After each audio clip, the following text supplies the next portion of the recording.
Hello दोस्तों, welcome to my channel RM classes में आपका स्वागत है। आज हम लोग भारतीय संविधान के महत्वपूर्ण अनुच्छेद के बारे में देखेंगे और ये बार बार रिपीट होने वाले क्वेश्चन होंगे इसमें। और इसमें 100 क्वेश्चन सेलेक्टेड हमने लिया है, जैसे आप देख सकते हैं इस तरह के ये 100 क्वेश्चन है। इसमें अनुच्छेद है और भाग के भी बारे में लिया है और अनुसूचियों से भी कुछ क्वेश्चन लिया है। तो इसका चलिए डिस्कशन करेंगे हम लोग।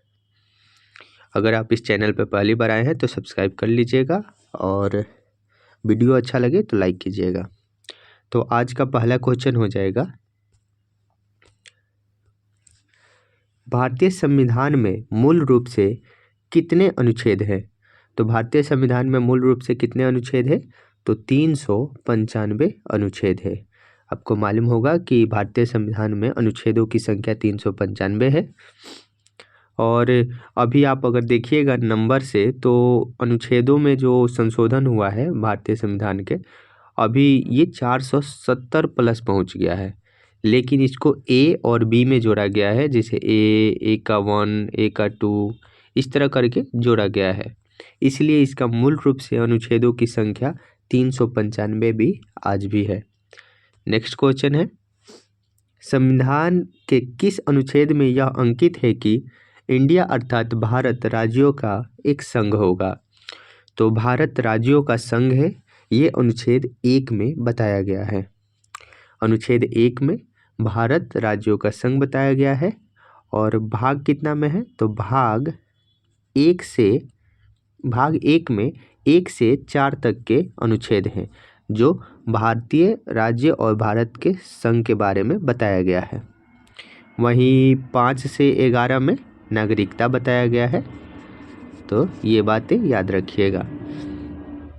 नेक्स्ट क्वेश्चन है, भारतीय संविधान के अनुच्छेद 2 किससे संबंधित है? तो अनुच्छेद 2 किससे संबंधित है? तो नए राज्यों के प्रवेश और उनकी स्थापना से। इसका राइट आंसर 1 हो जाएगा।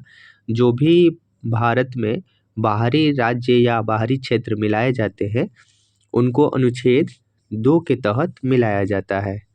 वहीं भारत में सीमा, नाम, क्षेत्र आदि बदलते हैं तो वही ये तीनों जो हो जाएगा ये अनुच्छेद 3 के माध्यम से होता है। नेक्स्ट क्वेश्चन है, किस अनुच्छेद के अनुसार संसद विधि द्वारा नए राज्य बना सकती है तथा पहले से अवस्थित राज्यों के क्षेत्र, सीमा और नामों में परिवर्तन कर सकती है? अभी हम लोग देखें अनुच्छेद 3 के तहत क्षेत्र, सीमा और नामों में परिवर्तन हो सकता है। ये कब होगा? जो बाहरी नहीं बल्कि भारत के जो भी अंदर है राज्य, उनके क्षेत्र या सीमा या उनके नामों को परिवर्तन करता है संसद, और ये अनुच्छेद 3 के माध्यम से। नेक्स्ट क्वेश्चन है, भारतीय संविधान के किस अनुच्छेद में नागरिकता संबंधित प्रावधान किए गए हैं? तो नागरिकता संबंधित प्रावधान भाग के 2 में है और इसका अनुच्छेद है 5 से 11 तक। तो भाग 2 में 5 से 11 तक में क्या है? तो नागरिकता है। इसको याद कैसे रखिएगा? तो आप ऐसे भी याद रख सकते हैं, नाग पंचमी, नाग से नागरिकता और 5 से 5वां अनुच्छेद से 5वें अनुच्छेद से शुरू है नागरिकता। नेक्स्ट क्वेश्चन है, संविधान के किस अनुच्छेद में पाकिस्तान से भारत आने वाले व्यक्तियों की नागरिकता के बारे में बताया गया है? तो पाकिस्तान से जो भी व्यक्ति आज़ादी के समय या बंटवारा के समय जो भी पाकिस्तान से भारत आए व्यक्ति, उनके लिए नागरिकता का प्रावधान अनुच्छेद 6 में किया गया है। तो अनुच्छेद 6 में नागरिकता का प्रावधान किया गया है। अगर कोई भी व्यक्ति जो आज़ादी के समय पाकिस्तान से भारत आया उसको नागरिकता दी जाएगी। तो इसका राइट आंसर हो जाएगा बी, अनुच्छेद 6। नेक्स्ट क्वेश्चन है, संविधान के किस अनुच्छेद में भारत से पाकिस्तान जाने वाले नागरिकों का प्रावधान के बारे में बताया गया है? तो ये अनुच्छेद 7 में बताया गया है। अभी देखें कि जो पाकिस्तान से भारत लौटे उनके लिए अनुच्छेद 6 है, जबकि जो भारत से पाकिस्तान चले गए उनकी नागरिकता के लिए अनुच्छेद 7 में बताया गया है। तो ये दोनों अनुच्छेद याद रखिएगा। नेक्स्ट क्वेश्चन है, नागरिकता प्राप्त करने के लिए शर्तें निर्धारित करने वाला सक्षम निकाय कौन सा है? तो नागरिकता से संबंधित जो भी कानून बनाता है संसद, और संसद ही बनाता है, तो इसका जो सक्षम निकाय होगा वो संसद ही होगा। तो सिर्फ संसद ही नागरिकता में संशोधन कर सकता है, अर्थात नागरिकता से संबंधित कानून बना सकता है। नेक्स्ट क्वेश्चन है, किस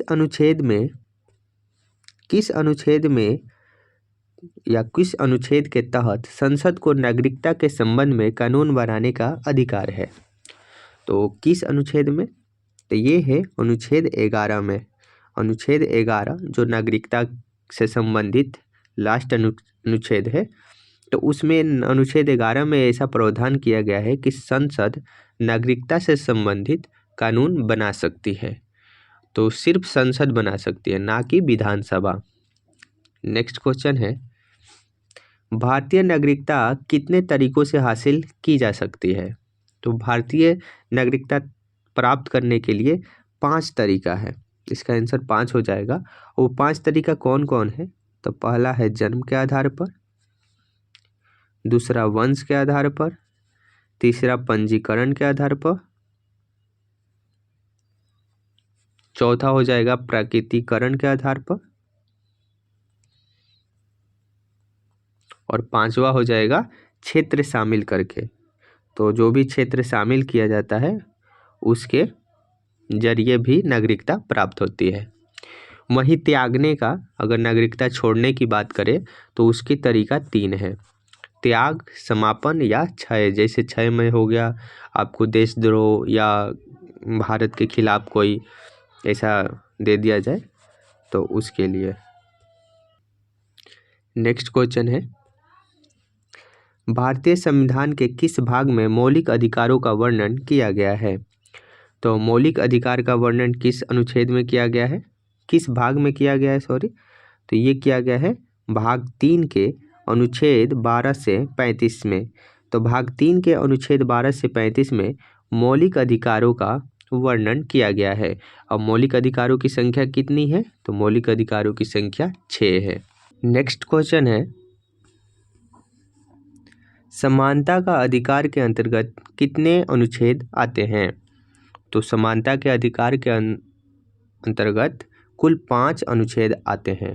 वो 5 अनुच्छेद कौन कौन है? तो 14, 15, 16, 17 और 18। ये 5 अनुच्छेद समानता के अधिकार के अंतर्गत आते हैं। वहीं आपको मालूम है कि जो मौलिक अधिकार है वो कुल 6 होते हैं। और 6 कौन कौन है? तो यहाँ देखिए, समानता का अधिकार, स्वतंत्रता का अधिकार, शोषण के विरुद्ध अधिकार, धार्मिक स्वतंत्रता का अधिकार, और सांस्कृतिक एवं शैक्षिक अधिकार, और अनुच्छेद 32 में है संवैधानिक उपचार का अधिकार। तो ये कुल 6 जो मौलिक अधिकार है ये संविधान में निहित है। वहीं आगे देख लेते हैं कि जो समानता के अधिकार है उसमें क्या क्या है। जैसे अनुच्छेद 14 में है विधि के समक्ष समानता। अनुच्छेद 15 में धर्म, मूल वंश, जाति, लिंग या जन्म स्थान के आधार पर भेदभाव का निषेध, अर्थात इसका बोल सकते हैं सामाजिक समानता। एक तरह से यह सामाजिक समानता के बारे में बात करता है। अनुच्छेद 16 लोक नियोजन में समानता अर्थात सरकारी कामों में समानता। अनुच्छेद 17 अस्पृश्यता का अंत, और अनुच्छेद 18 उपाधियों का अंत। तो ये कुल 5 समानता के अधिकार हैं। नेक्स्ट क्वेश्चन है, भारतीय संविधान का कौन सा अनुच्छेद सार्वजनिक रोजगार के सभी नागरिकों के लिए समान अवसर की प्रदान करता है? तो अभी देखिए, सार्वजनिक रोजगार में समान अवसर को प्रदान करता है अनुच्छेद 16, अभी हम पढ़े थे। नेक्स्ट क्वेश्चन है, संविधान के किस अनुच्छेद में उपाधियों के अंत के बारे में बात किया गया है? तो उपाधियों के अंत, ये अनुच्छेद 18 में बात किया गया है कि उपाधियों का अंत किया गया है। वहीं अनुच्छेद 17 में अस्पृश्यता को अंत किया गया है, अनुच्छेद 17 में। नेक्स्ट क्वेश्चन है, निजी भवनों के ऊपर राष्ट्रीय ध्वज फहराने का अधिकार संविधान के किस अनुच्छेद में वर्णित है? तो निजी भवनों पर जो है वो राष्ट्रीय ध्वज फहरा सकते हैं, ऐसा जो अधिकार है वो किस अनुच्छेद में वर्णित किया गया है? तो ये वर्णित किया गया है आपको अनुच्छेद 19 के 1 में, अर्थात अनुच्छेद 19 के ए में वर्णित किया गया है कि आप राष्ट्रीय ध्वज को अपने घरों के ऊपर भी फहरा सकते हैं। नेक्स्ट क्वेश्चन है, भारतीय संविधान के किस अनुच्छेद के अंतर्गत भाषण एवं अभिव्यक्ति की स्वतंत्रता का अधिकार की गारंटी दी गई है? तो ये किस अनुच्छेद में भाषण और अभिव्यक्ति की स्वतंत्रता का अधिकार की गारंटी दी गई है?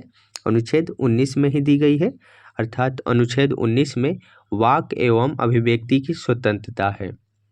और इसी में भी बोला गया है प्रेस की स्वतंत्रता जो आता है वो इसी में आता है, अनुच्छेद 19 में ही आता है, ये भी याद रखिएगा। नेक्स्ट क्वेश्चन है, संविधान के किस अनुच्छेद के प्रावधानों के तहत भारत रत्न पुरस्कार का उपयोग प्राप्तकर्ता के नाम के लिए उपसर्ग या प्रत्यय के रूप में नहीं किया जा सकता है?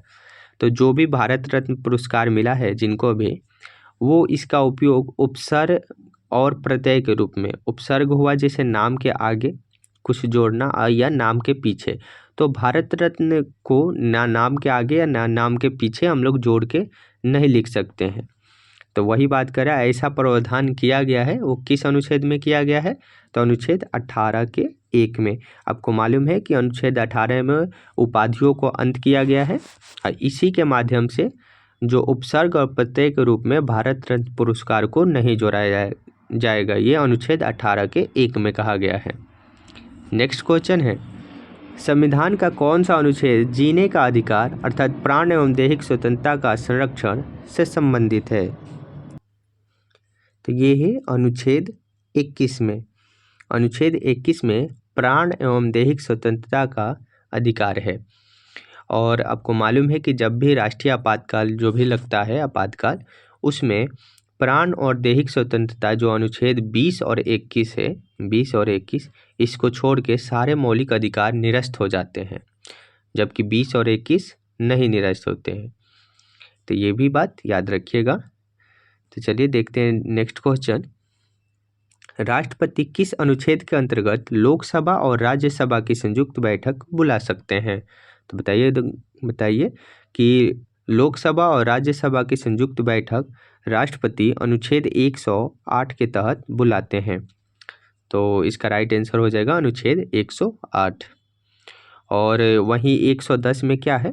तो 110 में धन विधेयक है।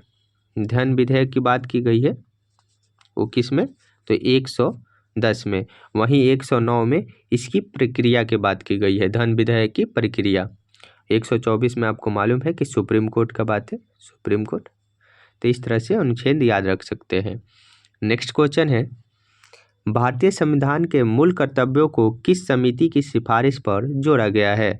तो भारतीय संविधान में मूल कर्तव्यों को स्वर्ण सिंह समिति की सिफारिश पे जोड़ा गया था, ये 42वें संविधान संशोधन के माध्यम से। चलिए इसमें और भी कुछ डिटेल देख लेते हैं। जैसे आप देख सकते हैं कि जो मूल संविधान में मौलिक कर्तव्य का प्रावधान नहीं था, ये बात सही है। वहीं 42वें संविधान संशोधन 1976 के माध्यम से भाग 4 के क में अनुच्छेद 51 के क में जोड़ा गया था। और जब जोड़ा गया था उस टाइम 10 मौलिक कर्तव्य जोड़े गए थे, और इसमें अभी वर्तमान में कितने मौलिक कर्तव्य हैं? 11। तो 11वां जो मौलिक कर्तव्य है वो 46वें संविधान संशोधन 2002 में हुआ था। उसके माध्यम से 6 से 14 वर्ष के बच्चों के माता पिता और प्रतिपाल्य उन्हें शिक्षक के अवसर प्रदान करेंगे, शिक्षा के अवसर। तो 6 से 14 वर्ष के बच्चों को शिक्षा के अवसर प्रदान करने की मौलिक कर्तव्य 11वां जो है उसको 86वें संविधान संशोधन 2002 में जोड़ा गया था। तो वर्तमान में कितने मौलिक कर्तव्य हैं? 11। नेक्स्ट क्वेश्चन है, संविधान के किस अनुच्छेद में मजदूरी और कुटीर उद्योग को प्रोत्साहन के बारे में बताया गया है? तो मजदूरी और कुटीर उद्योग के प्रोत्साहन के बारे में किस अनुच्छेद में बताया गया है? तो ये बताया गया अनुच्छेद 43, अनुच्छेद 43 में मजदूरी और कुटीर उद्योग को प्रोत्साहन के बारे में बताया गया है। और ये एक गांधीवादी अवधारणा है। वहीं अनुच्छेद 39 में क्या है, तो इसमें समान कार्य के लिए, जैसे समान कार्य के लिए समान वेतन, तो इसका बात किया गया है अनुच्छेद 39 में। नेक्स्ट क्वेश्चन है, संविधान के किस अनुच्छेद में मजदूरी और कुटीर उद्योग को प्रोत्साहन के बारे में बात किया गया है, रिपीट हो गया है, अनुच्छेद 43। नेक्स्ट क्वेश्चन है, संविधान के किस अनुच्छेद द्वारा सिख द्वारा कृपाण धारण करना धार्मिक स्वतंत्रता का अंग माना जाता है। तो आपको मालूम है कि सिख जो समुदाय के लोग हैं वो कृपाण धारण करते हैं, और ये स्वतंत्रता किस अनुच्छेद के तहत उनको मिली है, तो अनुच्छेद 25 के तहत मिली है। अनुच्छेद 25 में क्या है, धार्मिक स्वतंत्रता है, और इसी के तहत उनको कृपाण रखने की मान्यता मिली है अनुच्छेद 25 के तहत। ये बातें याद रखिएगा। नेक्स्ट क्वेश्चन है, नागरिकों के लिए समान नागरिक संहिता यूसीसी का उल्लेख किस अनुच्छेद में किया गया है। तो जवाब देते रहिएगा दोस्तों, आपको जो भी क्वेश्चन आता हो उसका कमेंट में आंसर दे दीजिएगा। तो यूजीसी जो है, यूसीसी समान नागरिक संहिता, ये किस अनुच्छेद में है, तो अनुच्छेद 44 में है। आपको मालूम होगा कि गोवा में ये पहले से ही लागू है समान नागरिक संहिता, अभी फ़िलहाल में उत्तराखंड में भी लागू हो गया है। तो उत्तराखंड में भी यूसीसी लागू हो गया है, तो अब 2 राज्यों में समान नागरिक संहिता लागू है। नेक्स्ट क्वेश्चन है, किस अनुच्छेद में राष्ट्रपति की नियुक्ति संबंधित वर्णन किया गया है। तो राष्ट्रपति की नियुक्ति की बात किस अनुच्छेद में कही गई है, अनुच्छेद 52 में, कि भारत के एक राष्ट्रपति होंगे। वहीं अनुच्छेद 53 में उन राष्ट्रपति जो है कार्यपालिका के प्रधान होंगे। अनुच्छेद 54 में चुनाव है उनका, और अनुच्छेद 61 में महाभियोग है, जैसे राष्ट्रपति को हटाने के लिए महाभियोग आता है, उसका जिक्र अनुच्छेद 61 में है। इसको और भी डिटेल में जान लेते हैं, जैसे आपको एक ट्रिक के माध्यम से भी याद कर सकते हैं। जैसे देखें, पकानी कोका दयो दशम, ये ट्रिक है, इसको आप याद कर लीजिएगा। आपके राष्ट्रपति से रिलेटेड जो ये अनुच्छेद हैं, कितना है, तो 10 अनुच्छेद है, इन 10 अनुच्छेद को याद करने में आसानी होगी। जो इसमें पद किस में है, अनुच्छेद 52 में, कार्यपालिका के प्रधान होंगे अनुच्छेद 53 में, निर्वाचन अनुच्छेद 54 में, और कोटा जो है अनुच्छेद 55 में। कोटा मतलब उनके जो भी काउंटिंग होंगे वोट, उसके लिए कुछ कोटा निर्धारित किया गया है, उसका जिक्र किया गया है। वहीं कार्यपालिका अनुच्छेद 56 में, दोबारा से नियुक्त हो सकते हैं राष्ट्रपति, अनुच्छेद 57 में बताया गया है। योग्यता यह अनुच्छेद 58 में।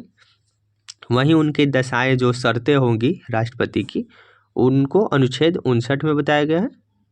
और वहीं शपथ किस में लेते हैं, तो अनुच्छेद 60 के तहत, और महाभियोग राष्ट्रपति पे चलाया जाता है अनुच्छेद 61 के तहत। तो ये आप एक ट्रिक याद कर सकते हैं, इससे राष्ट्रपति के अनुच्छेद याद करने में आसानी होगी। नेक्स्ट क्वेश्चन है, संविधान के किस अनुच्छेद में कार्यपालिका और न्यायपालिका के कार्य विभाजन के बारे में बताया गया है। तो कार्यपालिका और न्यायपालिका के कार्य विभाजन के बारे में बताया गया है अनुच्छेद 50 में, अर्थात 50-50। आप समझ सकते हैं कि बंटवारा 50-50 होता है, और ये कार्यपालिका और न्यायपालिका के बीच में जो भी पृथक्करण का बात किया गया है, अलगाव का बात, वो अनुच्छेद 50 में किया गया है। इसका राइट आंसर हो जाएगा अनुच्छेद 50। नेक्स्ट क्वेश्चन है, भारत के प्रत्येक नागरिक का कर्तव्य होगा कि प्राकृतिक पर्यावरण का संरक्षण एवं सुधार करे, किस अनुच्छेद में संदर्भित है। तो ये एक मौलिक कर्तव्य है कि प्राकृतिक पर्यावरण और संरक्षण में सुधार करना। ये मौलिक कर्तव्य आपको मालूम है कि अनुच्छेद 51 के ए में आता है। तो अनुच्छेद 51 के ए में और भाग 4 के ए में जोड़ा गया है मौलिक कर्तव्य, और उसी में एक मौलिक कर्तव्य है प्राकृतिक पर्यावरण और संरक्षण में सुधार करना। नेक्स्ट क्वेश्चन है, किस अनुच्छेद के तहत कहा गया है कि प्रत्येक नागरिक को चाहे वह स्त्री हो या पुरुष समान कार्य के लिए समान वेतन दिया जाएगा। तो अभी हम लोग इसको पढ़े थे, अनुच्छेद 39 में कहा गया है कि प्रत्येक स्त्री हो या पुरुष उसको समान कार्य के लिए समान वेतन दिया जाएगा। नेक्स्ट क्वेश्चन है, संविधान का कौन सा अनुच्छेद संवैधानिक उपचारों का अधिकार प्रदत्त करता है। तो संवैधानिक उपचारों का अधिकार किस अनुच्छेद में है? तो अनुच्छेद 32 में है। ये काफ़ी फेमस क्वेश्चन है। आपको मालूम होगा कि डॉक्टर भीमराव अंबेडकर अनुच्छेद 32 को ही संविधान का आत्मा कहा है, अर्थात संविधान का हृदय कहा है। ये भीमराव अंबेडकर कहे हैं और इसी के कहा जाता है संवैधानिक उपचारों का अधिकार। इसमें क्या करती है? तो सुप्रीम कोर्ट रीट जारी करती है। तो आपको मालूम है कि सुप्रीम कोर्ट 5 प्रकार की रीट जारी करती है, वो अनुच्छेद 32 के तहत। अगर जिसका भी मौलिक अधिकार का हनन होता है उसके लिए सुप्रीम कोर्ट रीट जारी करती है। नेक्स्ट क्वेश्चन है, किस अपराध में अभियुक्त को स्वयं के विरुद्ध गवाही देने के लिए बाध्य नहीं किया जा सकता है और ये किस अनुच्छेद में प्रावधान है? तो ये है अनुच्छेद 20 के 3 में।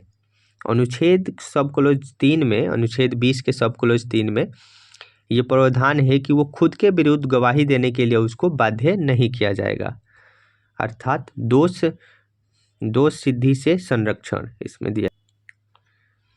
और इसमें अगर और देख ले कि जैसे 20 के सब क्लोज 1 और 20 के सब क्लोज 2, इस दोनों में क्या है?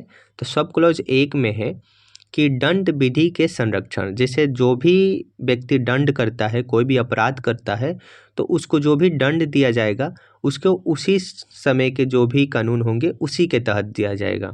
और वहीं 20 के सब क्लोज 2 में क्या गया है कि दोहरे दंड से संरक्षण।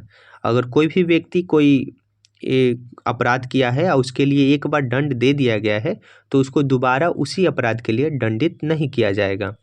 तो ये 20 सब क्लॉज 20 के 2 में किया गया है। वहीं अनुच्छेद 20 के 3 में स्वयं के विरुद्ध गवाही देने के लिए बाध्य नहीं किया जाएगा। नेक्स्ट क्वेश्चन है, संविधान का कौन सा अनुच्छेद भारत की विदेश नीति से संबंधित है? तो भारत के विदेश नीति से संबंधित कौन सा अनुच्छेद है? अनुच्छेद 51। अनुच्छेद 51 एक डीपीएसपी है और इसी में कहा गया है विदेश नीति के बारे में, अर्थात अंतर्राष्ट्रीय संबंध। वहीं अनुच्छेद 51 के क क्या है? तो ये आपको मालूम है मौलिक कर्तव्य है, मौलिक कर्तव्य है।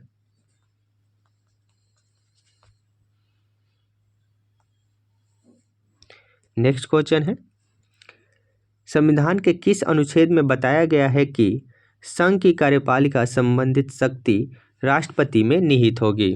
तो किस अनुच्छेद में? तो अनुच्छेद 53 में बताया गया है कि राष्ट्रपति कार्यपालिका के प्रधान होंगे, अर्थात कार्यपालिका संबंधित शक्तियाँ किसमें निहित होगी? राष्ट्रपति में। वहीं राष्ट्रपति का पद अनुच्छेद 52 में है। नेक्स्ट क्वेश्चन है,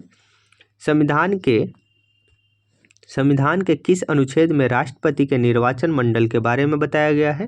तो निर्वाचन मंडल के बारे में अनुच्छेद 54 में बताया गया है, निर्वाचन से संबंधित राष्ट्रपति के। नेक्स्ट क्वेश्चन है, संविधान के किस अनुच्छेद में राष्ट्रपति के कार्यकाल के बारे में उल्लेख है? तो कार्यकाल के बारे में किस अनुच्छेद में उल्लेख है? तो अनुच्छेद 56 में। अनुच्छेद 56 में राष्ट्रपति के कार्यकाल के बारे में बताया गया है। नेक्स्ट क्वेश्चन है, संविधान के किस अनुच्छेद में राष्ट्रपति के पुनर्विचार की पात्रता के बारे में बताया गया है? पुनर्निर्वाचन की पात्रता, पुनर्निर्वाचन है। तो पुनर्निर्वाचन जो राष्ट्रपति का है वो अनुच्छेद 57 में बताया गया है। वहीं आपको एक पीछे ये इसके बारे में बता दें कि राष्ट्रपति का जो कार्यकाल है, कार्यकाल राष्ट्रपति का कितने वर्ष का होता है? तो ये 5 वर्ष का होता है। लेकिन आपको मालूम है कि अगर 5 वर्ष पूरा हो जाता है और अगले राष्ट्रपति अभी नहीं चुने जाते हैं तो तब तक वही राष्ट्रपति पद पर बैठे रहेंगे जो पहले हैं। जब तक नए राष्ट्रपति नहीं आ जाते हैं तब तक वो अपना पद नहीं छोड़ेंगे। ये बातें भी याद रखिएगा। नेक्स्ट क्वेश्चन है, संविधान के किस अनुच्छेद में राष्ट्रपति पद के लिए शर्तों के बारे में बताया गया है? तो राष्ट्रपति के पद के शर्तों के बारे में किस अनुच्छेद में बताया गया है? आप जवाब देते रहिएगा। इसका होगा अनुच्छेद 59 में। अनुच्छेद 59 में राष्ट्रपति के पद के लिए शर्तों के बारे में बताया गया है कि उनके पद के लिए क्या क्या शर्तें होंगी, जैसे वो भारत के नागरिक होंगे और जो भी है, इस तरह से शर्तों के बारे में बताया गया है। नेक्स्ट क्वेश्चन है, संविधान के किस अनुच्छेद में राष्ट्रपति पर महाभियोग संबंधित प्रावधान के बारे में बताया गया है? तो राष्ट्रपति पर महाभियोग चलाया जाता है अनुच्छेद 61 के तहत। काफ़ी बार एग्जाम में पूछा हुआ है और ये राष्ट्रपति को हटाने के लिए महाभियोग लाया जाता है, इसका है अनुच्छेद 61। नेक्स्ट क्वेश्चन है, संविधान के किस अनुच्छेद में राष्ट्रपति द्वारा शपथ का उल्लेख है? तो संविधान के किस अनुच्छेद में राष्ट्रपति द्वारा शपथ लेंगे उसका उल्लेख है? तो अनुच्छेद 60 में। अनुच्छेद 60 में राष्ट्रपति के शपथ के बारे में बताया गया है। आपको अभी हम कुछ देर पहले ट्रिक जो बताए थे, उस अगर ट्रिक को एक दो बार आप पढ़ लीजिए, याद कर लीजिए, तो उससे ये सारे क्वेश्चन आपको आसानी से बना सकते होंगे, तो वो फ़ायदा करेगा। तो एक बार ज़रूर देख लीजिएगा। चलिए नेक्स्ट क्वेश्चन देखते हैं। संविधान के किस अनुच्छेद में बताया गया है कि भारत का एक उपराष्ट्रपति राज्यसभा का पदेन सभापति होगा? तो भारत में एक उपराष्ट्रपति होंगे, वो राज्यसभा के पदेन सभापति होंगे। ये किस अनुच्छेद में बताया गया है? तो ये बताया गया है अनुच्छेद 64 में। अनुच्छेद 64 में जो उपराष्ट्रपति होंगे वो राज्यसभा के पदेन सभापति होंगे। वहीं उपराष्ट्रपति का पद के बारे में बताया गया है अनुच्छेद 63 में। ये भी बात याद रखिएगा। नेक्स्ट क्वेश्चन है, संविधान के किस अनुच्छेद में उपराष्ट्रपति के पद का उल्लेख है? आ गया क्वेश्चन अनुच्छेद 63 में। नेक्स्ट क्वेश्चन है, संविधान के किस अनुच्छेद में प्रावधान है कि मंत्रीगण सामूहिक रूप से लोकसभा के प्रति उत्तरदायी होंगे? तो इसमें एक और क्वेश्चन है, ये भी पूछता है कि जो मंत्रीगण होते हैं वो सामूहिक रूप से किसके प्रति उत्तरदायी होते हैं? तो लोकसभा के प्रति। और ये उल्लेख किस अनुच्छेद में किया गया है? तो ये किया गया है अनुच्छेद 74 में। तो इसका अनुच्छेद 74 में प्रावधान है। वहीं अनुच्छेद 75 में प्रधानमंत्री का प्रावधान है।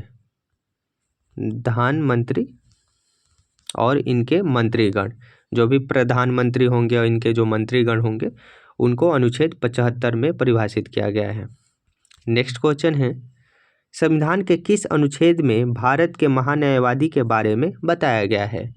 तो भारत के महान्यायवादी जो एक सबसे बड़े विधि अधिकारी होते हैं केंद्र के लिए, उनका किस अनुच्छेद में बात किया गया है?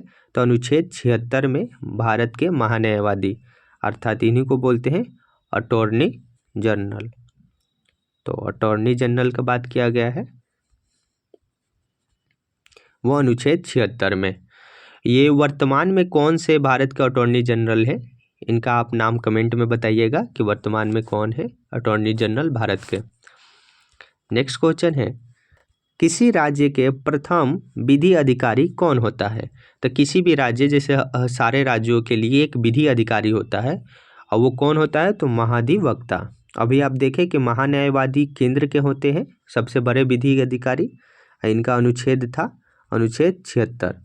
वहीं अलग अलग राज्यों के लिए एक विधि अधिकारी होते हैं, उनको बोला जाता है महाधिवक्ता, और इनका अनुच्छेद कौन सा हो जाएगा? तो इनका भी अनुच्छेद 165। ये याद रखिएगा कि इनका अनुच्छेद 165 है। वहीं सॉलिसिटर जनरल, ये अटॉर्नी जनरल की सहायता के लिए होते हैं। आप ये भी पढ़े होंगे कि ये जो सॉलिसिटर जनरल का पद है वो अटॉर्नी जनरल के सहायता के लिए बनाया गया है। इसमें दो होते हैं, तो एक हो गए अटॉर्नी जनरल, उसके सहयोग के लिए सॉलिसिटर जनरल, एक सब सॉलिसिटर जनरल। नेक्स्ट क्वेश्चन है, किसी राज्य का प्रथम विधि अधिकारी कौन होता है? तो किसी भी राज्य का प्रथम विधि अधिकारी महाधिवक्ता। नेक्स्ट क्वेश्चन है, जम्मू कश्मीर से संबंधित किस अनुच्छेद को निरस्त कर दिया गया था?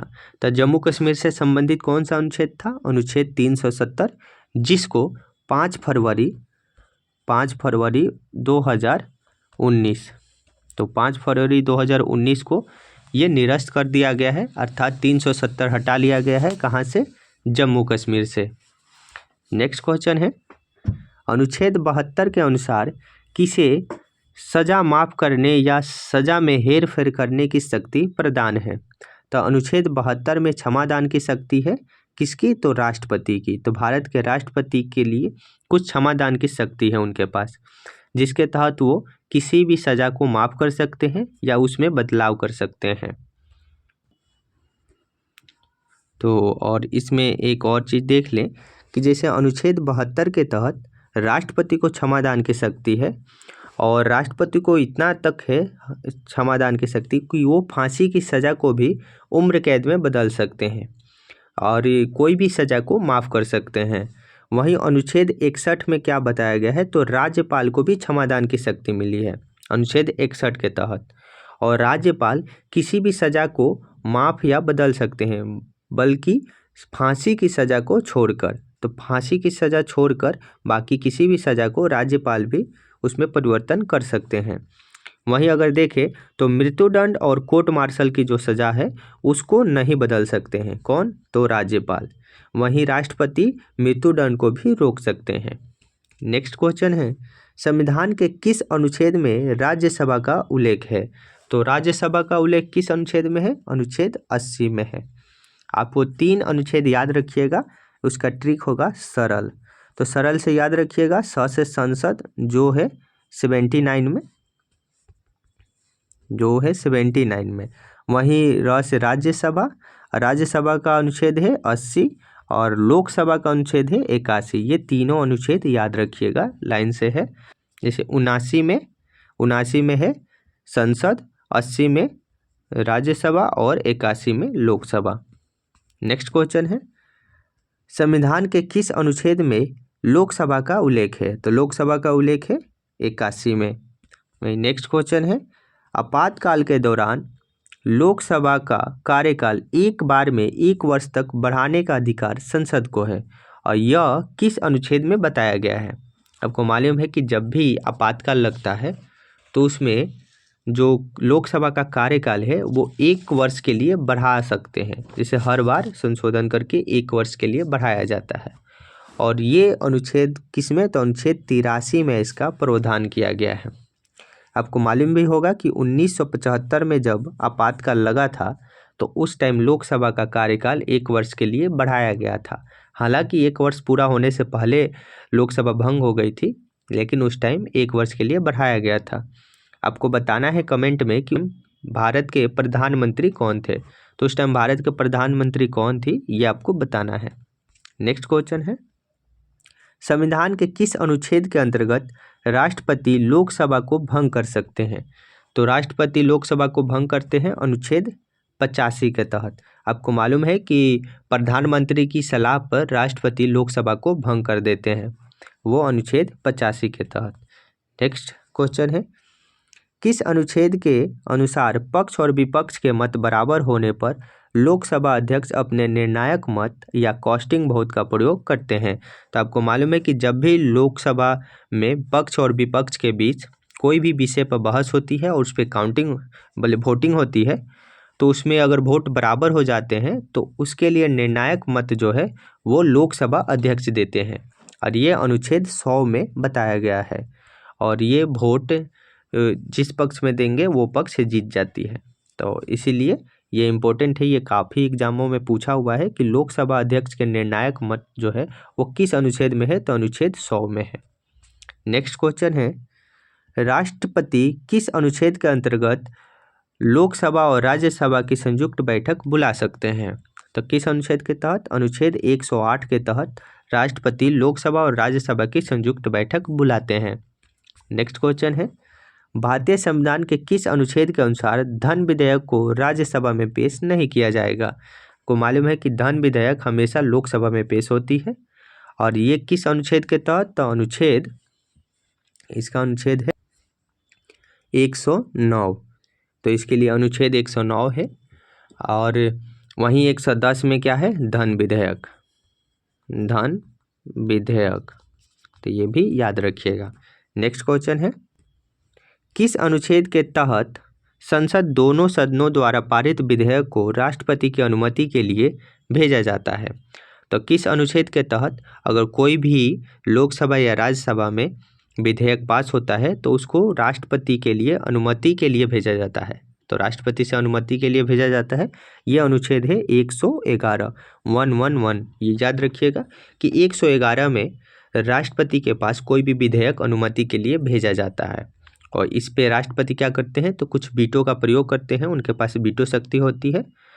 तो ये भी याद रखिएगा। और 3 प्रकार की वीटो शक्ति होती है। नेक्स्ट क्वेश्चन है,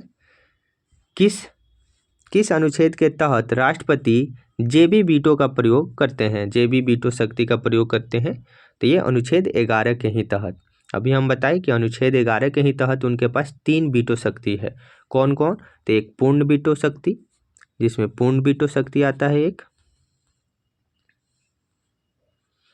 वहीं दूसरा आता है एक निलंबन वीटो शक्ति निलंबन, और तीसरा आता है पॉकेट। तो ये 3 प्रकार के उनके पास वीटो हैं, जिसमें जेबी वीटो है, यही पॉकेट वीटो, इसका प्रयोग भी कर सकते हैं अनुच्छेद 11 के तहत। पूर्ण वीटो का भी प्रयोग करते हैं और निलंबनकारी वीटो का भी, ये तीनों वीटो का प्रयोग कर सकते हैं। नेक्स्ट क्वेश्चन है, भारत के संविधान में किस शब्द का उल्लेख नहीं है? तो भारत के संविधान में आपको मालूम होगा कि बजट शब्द का कहीं भी उल्लेख नहीं किया गया है, बल्कि बजट के स्थान पर वार्षिक वित्तीय विवरण अर्थात एनुअल फाइनेंस स्टेटमेंट का जिक्र है। तो वार्षिक वित्तीय विवरण जो भी आप सुनते हैं कि बजट पेश हुआ, वो वार्षिक वित्तीय विवरण होता है, और इसी का जिक्र किस में है? तो ये अनुच्छेद 112 में है। तो बजट शब्द का कोई भी उल्लेख नहीं है संविधान में। नेक्स्ट क्वेश्चन है, यही इसके बारे में देख लेते हैं। जैसे संविधान के अनुच्छेद 112 में क्या है? तो वार्षिक वित्तीय विवरण के बारे में बताया गया है, वहीं बजट शब्द का उल्लेख नहीं है। जबकि 114 अनुच्छेद जो है उसमें विनियोग विधेयक का प्रावधान किया गया है। विनियोग विधेयक होता क्या है? तो सरकार को वित्तीय वर्ष के दौरान भारत की संचित निधि से धन निकालने की जो अनुमति होती है, उसी के लिए विनियोग विधेयक होता है। जैसे कोई भी अगर खर्च के लिए एक्स्ट्रा पैसे जो भी संचित निधि से निकाला जाएगा, उसके लिए विनियोग विधेयक आएगा, और उसको पास होने के बाद उसमें से धन उसको खर्च करने के लिए मिलेगा। तो ये किस में है? अनुच्छेद 114 में। नेक्स्ट क्वेश्चन है, संविधान के किस अनुच्छेद में संसद में प्रयोग की जाने वाली भाषा हिंदी या अंग्रेजी के बारे में बताया गया है? तो संसद में हिंदी या अंग्रेजी का उपयोग कर सकते हैं, ये किस अनुच्छेद में बताया गया है? तो इसके लिए अनुच्छेद है 120। अनुच्छेद 120 में ऐसा बताया गया है कि संसद में हिंदी या अंग्रेजी का प्रयोग कर सकते हैं। नेक्स्ट क्वेश्चन है, किस अनुच्छेद के तहत सभी राज्यों के लिए उच्च न्यायालय की व्यवस्था की गई है? तो सभी राज्यों के लिए उच्च न्यायालय होंगे, इसकी व्यवस्था अनुच्छेद 214 में की गई है। वहीं सुप्रीम कोर्ट के लिए क्या था? अभी हम लोग पढ़े थे 124 में सुप्रीम कोर्ट की व्यवस्था की गई है, वहीं 214 में उच्च न्यायालय की व्यवस्था की गई है। तो यहाँ पे आप सिर्फ एक का फर्क है, जैसे 214 लिखिएगा तो ये हो जाएगा आपका हाई कोर्ट, इसी को 1 को जो आगे लगा दीजिएगा तो ये सुप्रीम कोर्ट। तो इस तरह दोनों याद रख सकते हैं साथ में। नेक्स्ट क्वेश्चन है, संविधान के किस अनुच्छेद के अंतर्गत अधीनस्थ न्यायालय या जिला न्यायालय का प्रावधान किया गया है? अधीनस्थ न्यायालय को ही जिला न्यायालय बोला जाता है। इसका प्रावधान 233 के तहत किया गया है। अनुच्छेद 233 में जिला न्यायालय का प्रावधान किया गया है। नेक्स्ट क्वेश्चन है, राष्ट्रपति सर्वोच्च न्यायालय से किस अनुच्छेद के तहत सलाह ले सकते हैं? तो राष्ट्रपति को सर्वोच्च न्यायालय से सलाह लेने का अधिकार है, और ये किस अनुच्छेद में? तो अनुच्छेद 143 के तहत, 143 के तहत राष्ट्रपति सर्वोच्च न्यायालय से सलाह ले सकते हैं, लेकिन इस सलाह को मानने के लिए बाध्य नहीं है। अगर राष्ट्रपति कोई भी सलाह लेते हैं, उस सलाह को वो मानने के लिए बाध्य नहीं है, उनकी मर्जी है वो माने या ना माने। तो इसका है अनुच्छेद 143। नेक्स्ट क्वेश्चन है, भारत के संविधान का कौन सा अनुच्छेद भारत के नियंत्रण और महालेखा परीक्षण के एक स्वतंत्र कार्यकाल का प्रावधान करता है? तो भारत के नियंत्रण और महालेखा परीक्षण का स्वतंत्र कार्यकाल का प्रावधान किस अनुच्छेद में है? तो ये है अनुच्छेद 148 में। अनुच्छेद 148 में कैग का बात किया गया है, और ये है अनुच्छेद 148 इसका राइट आंसर। नेक्स्ट क्वेश्चन है, भारतीय संविधान के किस अनुच्छेद में मुख्यमंत्रियों के कार्यों को परिभाषित किया गया है? तो मुख्यमंत्री के कार्यों को परिभाषित किया गया है अनुच्छेद 167 में। अनुच्छेद 167 में मुख्यमंत्री के कार्यों को परिभाषित किया गया है, जबकि अनुच्छेद 164 में मुख्यमंत्री और मंत्रिपरिषद की नियुक्ति के बारे में बात किया गया है। तो 164 में मुख्यमंत्री की नियुक्ति या मंत्रिपरिषद की नियुक्ति कैसे होगी, इसके बारे में। नेक्स्ट क्वेश्चन है, संविधान में केवल एक बार मंत्रिमंडल अर्थात कैबिनेट शब्द का प्रयोग किया गया है, और वो किस अनुच्छेद में किया गया है? तो ये है अनुच्छेद 352 में। अनुच्छेद 352 में सिर्फ एक बार मंत्रिमंडल शब्द का प्रयोग किया गया है और बाकी संविधान में कहीं भी मंत्रिमंडल शब्द का प्रयोग नहीं है। और इसको 44वें संविधान संशोधन द्वारा जोड़ा गया था। 44वें संविधान संशोधन द्वारा जोड़ा गया था, ये भी बात याद रखिएगा। वहीं पे अनुच्छेद 74 में क्या है, तो अनुच्छेद 74 में मंत्री परिषद शब्द का प्रयोग किया गया है। मंत्री परिषद, जो भी मंत्री परिषद है उसका जो उल्लेख है वो अनुच्छेद 74 में है, जबकि मंत्रिमंडल का प्रयोग सिर्फ एक बार अनुच्छेद 352 में किया गया है। नेक्स्ट क्वेश्चन है, राज्यपाल अध्यादेश जारी कर सकता है, यह कौन सा अनुच्छेद में उपबंधित है? आपको मालूम है कि राज्यपाल भी अध्यादेश जारी करता है और ये किसके, तो अनुच्छेद 213 के तहत राज्यपाल अध्यादेश जारी करता है। वहीं राष्ट्रपति, तो राष्ट्रपति 123 के तहत, तो 123 के तहत जारी करते हैं राष्ट्रपति, और जबकि 213 के तहत राज्यपाल। तो याद रखिएगा। नेक्स्ट क्वेश्चन है, किस अनुच्छेद के तहत यह उपबंध किया गया है कि प्रत्येक राज्य के लिए एक उच्च न्यायालय होगा? तो प्रत्येक राज्य के लिए उच्च न्यायालय होगा, इसका प्रावधान किस अनुच्छेद में है, तो अनुच्छेद 214 में है। इसका राइट आंसर हो जाएगा डी। नेक्स्ट क्वेश्चन है, उच्च न्यायालय में न्यायाधीशों की नियुक्ति संबंधित प्रावधान किस अनुच्छेद में किया गया है? तो जो भी उच्च न्यायालय में न्यायाधीश की नियुक्ति होगी उसका प्रावधान किस अनुच्छेद में किया गया है? और आप ये भी साथ में जान लीजिए कि जो न्यायाधीश की नियुक्ति है वो राष्ट्रपति करते हैं।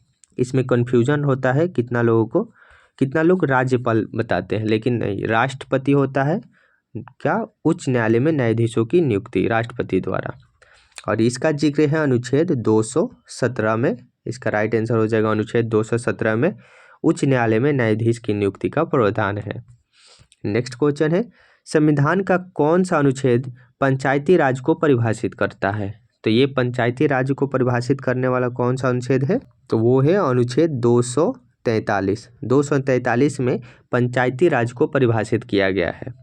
नेक्स्ट क्वेश्चन है, भारतीय संविधान का कौन सा अनुच्छेद संसद को अंतर्राष्ट्रीय समझौते पर कानून बनाने की शक्ति प्रदान करता है?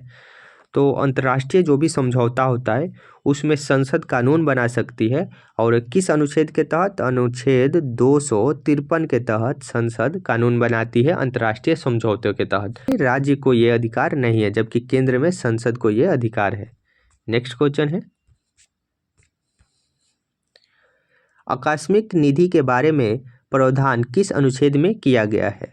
तो आकस्मिक निधि का प्रावधान किस अनुच्छेद में किया गया है? अनुच्छेद 267 में। अनुच्छेद 267 में अचानक होने वाले खर्च के लिए जो भी आकस्मिक निधि है उससे पैसा निकाला जाता है, और ये अनुच्छेद 267 में बताया गया है। जैसे कोई भी आपदा आ जाती है उस टाइम जो भी खर्च करना होता है वो आकस्मिक निधि से खर्च होता है। नेक्स्ट क्वेश्चन है, 101वें संविधान संशोधन अधिनियम 2016 के द्वारा कौन सा अनुच्छेद जोड़ा गया था? तो 101वें संविधान संशोधन के तहत आपको मालूम है कि जीएसटी जोड़ा गया था।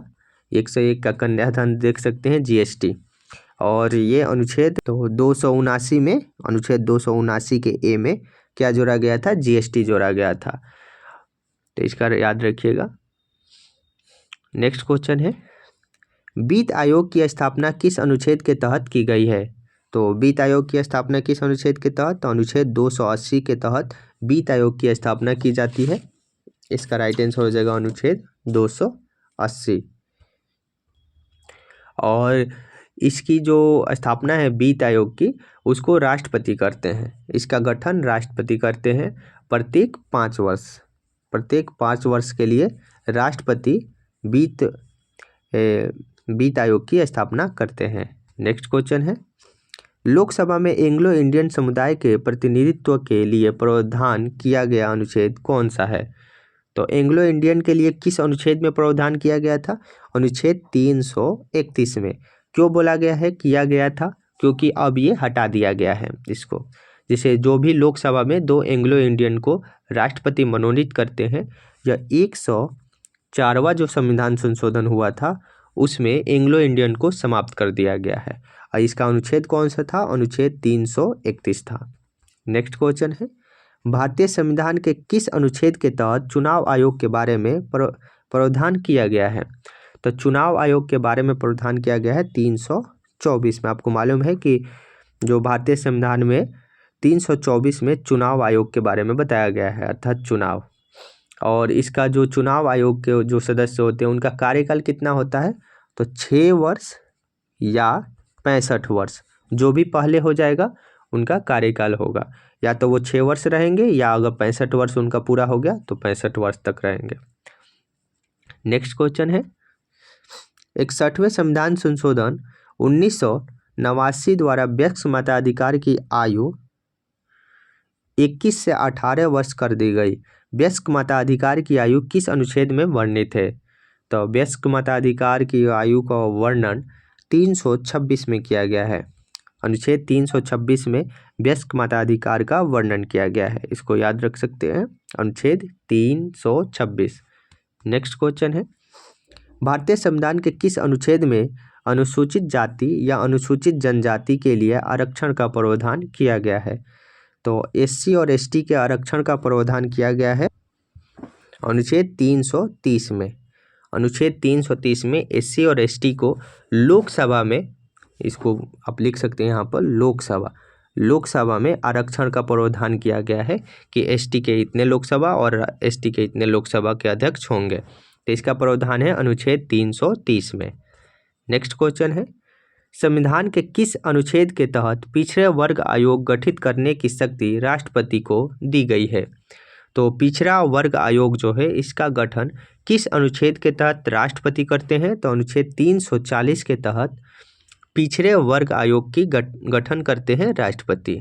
इसका मकसद क्या होता है? सामाजिक पिछड़े वर्गों की स्थिति को जांच करना या उसमें सुधार करना। नेक्स्ट क्वेश्चन है, किस अनुच्छेद में यह प्रावधान किया गया है कि संघ की राजभाषा हिंदी या लिपि देवनागरी होगी? तो जो भी भारत की राजभाषा है वो हिंदी है और इसकी लिपि क्या है? तो देवनागरी है। और ये किस अनुच्छेद में है? तो अनुच्छेद 343, 343 याद रखिएगा। 343 में क्या है? तो भारत की राजभाषा हिंदी होगी। और अगर भाग पूछे तो किस भाग में है राजभाषा? तो भाग 17 में भारत की राजभाषा का जिक्र है और अनुच्छेद हो जाएगा 343।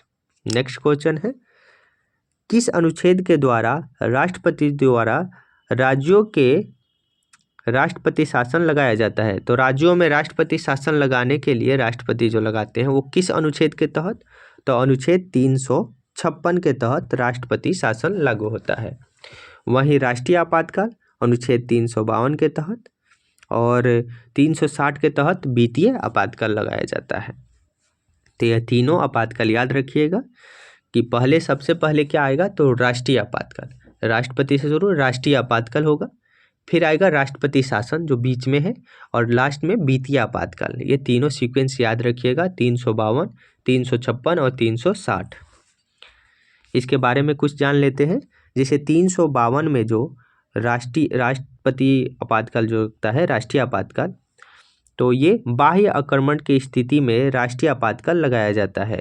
जैसे युद्ध हो गया, बाह्य आक्रमण हो गया या देश में कोई, तो इस वजह से क्या होगा? राष्ट्रीय आपातकाल लगेगा। वहीं राष्ट्रीय आपातकाल अब तक 3 बार लग चुका है। तो ये भी क्वेश्चन पूछता है कि राष्ट्रीय आपातकाल भारत में कितने बार लग चुका है? तो 3 बार लग चुका है। अनुच्छेद 356 में क्या है? तो राष्ट्रपति शासन। तो राष्ट्रपति शासन राज्यों में लगाया जाता है, आपको मालूम है। इसमें पंजाब में मैक्सिमम बार लगा हुआ है, बिहार में भी कई बार लगा हुआ है। अनुच्छेद 360 के तहत क्या है? तो राष्ट्रपति देश में आर्थिक संकट की स्थिति में वित्तीय आपातकाल लगा सकते हैं। और ये अच्छी बात है कि वित्तीय आपातकाल अभी तक भारत में कभी लगी ही नहीं है, मतलब 360 का उपयोग अभी तक कभी नहीं हुआ है। नेक्स्ट क्वेश्चन है, संविधान के किस अनुच्छेद में आपातकाल के दौरान भाग 3 पर निलंबन के बारे में बताया गया है? आपको मालूम है कि जब भी आपातकाल लगता है तो हमारे मौलिक अधिकार निरस्त हो जाते हैं, मतलब खत्म हो जाते हैं। लेकिन 20 और 21 को छोड़कर, जो प्राण और दैहिक स्वतंत्रता है उसको छोड़कर बाकी सारे मौलिक अधिकार निरस्त हो जाते हैं। और ये किस अनुच्छेद के तहत होता है? तो ऐसा अनुच्छेद किस अनुच्छेद के तहत, तो वो अनुच्छेद है 359। अनुच्छेद 359 के तहत मौलिक जो अधिकार है वो निरस्त हो जाते हैं। लेकिन अनुच्छेद जो 19 है उसको निरस्त करने के लिए अनुच्छेद 358 लाया जाता है। तो ये भी एक याद रखिएगा, इम्पोर्टेंट बात है। नेक्स्ट क्वेश्चन है,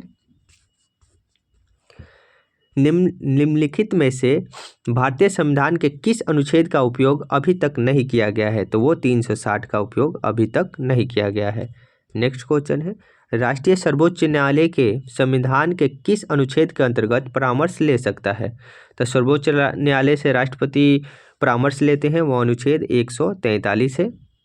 नेक्स्ट क्वेश्चन है, कौन सा अनुच्छेद संसद को 2 अधिवेशनों के बीच 6 माह के अंतराल की अनिवार्यता का उल्लेख करता है, कि जो भी संसद में अधिवेशन होंगे या जो भी सत्र होंगे उनके बीच 6 महीने का अंतर होगा, या कम से कम 6 महीने का, और 6 महीने से ज़्यादा नहीं होना चाहिए।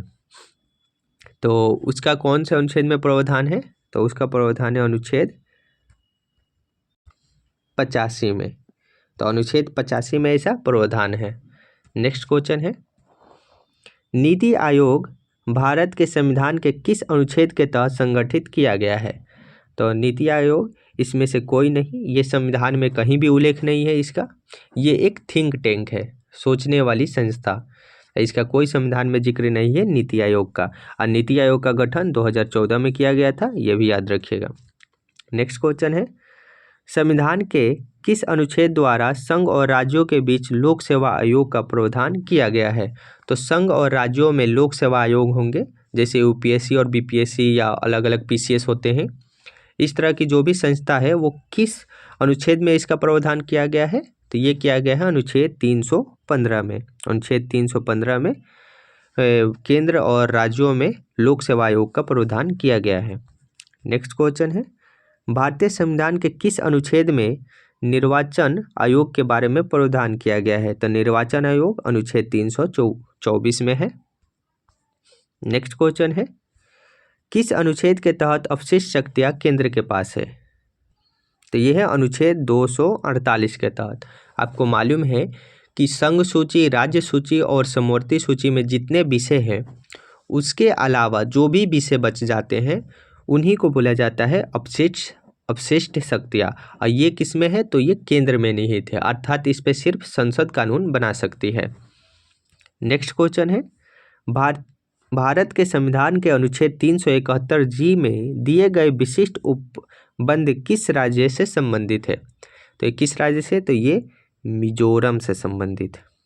किस राज्य से संबंधित है, तो मिजोरम से, इसका हो जाएगा मिजोरम।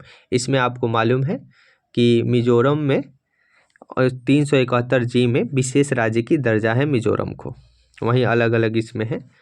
नेक्स्ट क्वेश्चन है, संविधान की 11वीं अनुसूची में, तो संविधान की 11वीं अनुसूची में क्या है, तो संविधान की 11वीं अनुसूची में है पंचायती राज। आपको मालूम है कि पंचायती राज जो है वो 73वें संविधान संशोधन से, 73वें संविधान संशोधन जो कब हुआ था, तो 1972 में हुआ था, इसके माध्यम से जोड़ा गया है, 1992 में हुआ था, 1992 में हुआ था। इसके द्वारा पंचायती राज को जोड़ा गया है। और ये किस अनुसूची में, तो 11वें अनुसूची में जोड़ा गया है। इसमें कुल 29 विषय हैं, ये भी याद रखिएगा, कुल इसमें 29 विषय हैं। नेक्स्ट क्वेश्चन है, संविधान की 6ठी अनुसूची इनमें से किस राज्य में लागू नहीं होती है, तो संविधान की जो 6ठी अनुसूची है उसमें 4 राज्य में लागू किया जाता है। वो कौन कौन है, तो असम, त्रिपुरा, मेघालय और मिजोरम।